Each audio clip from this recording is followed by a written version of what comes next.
ദീന ഖാലിദ് കൊല്ലപ്പെട്ടിരിക്കുന്നു. വാർത്ത കേട്ടപ്പോൾ അവരുടെ നാട്ടുകാർക്ക് വലിയ ഞെട്ടലുണ്ടായില്ല. കാരണം കൈക്കുഞ്ഞു മുതൽ പ്രായമായവർ വരെ മിനിറ്റുകളുടെ ഇടവേളയിൽ കൊല്ലപ്പെടുന്നത് അവിടെ സ്ഥിരം കാഴ്ചയാണ്.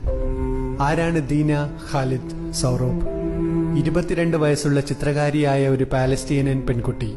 പാലസ്തീനിൽ ആക്രമണങ്ങൾ നേരിട്ട് പിഞ്ചോമനകൾ അടക്കം ഓരോരുത്തരും മരിച്ചു വീഴുമ്പോൾ അവരെ ചിത്രങ്ങളിലാക്കി ആദരിക്കുന്ന ധീരയായ പെൺകുട്ടി. 2015 തന്റെ 12ാം വയസ്സിൽ തന്നെ സായുധ പോരാട്ടത്തിലെ കുട്ടികളുടെ അവകാശങ്ങളെക്കുറിച്ചുള്ള ഏറ്റവും മികച്ച ചിത്രത്തിന് Al Mezan centre for human rights award ലഭിച്ച കലാകാരി. യുദ്ധം ഒഴിഞ്ഞു മാറാത്ത പാലസ്തീനിലെ ക്രൂരത വരകളിലൂടെ തുറന്നുകാട്ടിക്കൊണ്ടിരുന്ന ഖുദ്സിന്റെ മകൾ. തെക്കൻ ഗാസയിലെ ഖാൻ യൂണിസിന് പടിഞ്ഞാറ് ഭാഗത്ത് സാൻഡ്ബീച്ച് റിസോർട്ടിന് സമീപം ദീനയും കുടുംബവും അഭയം തേടിയിരുന്ന ടെന്റിലേക്ക് വ്യോമാക്രമണം നടക്കുകയും ദീന ഈ ലോകത്ത് നിന്നും വിട പറയുകയും ചെയ്തിരിക്കുന്നു എന്ന വാർത്തയായിട്ടായിരുന്നു ഇന്നത്തെ സൂര്യൻ ഉദിച്ചത്.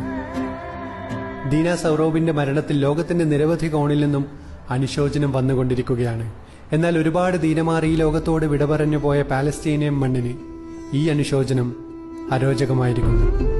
വെടിയൊച്ചകളില്ലാത്ത രാത്രികൾക്കായാണ് അവരുടെ കാത്തിരിപ്പ്. ഇന്നിന്റെ കാലത്തെ ഏറ്റവും വലിയ ആഡംബരമായി മാറിയിരിക്കുന്നു സമാധാനം.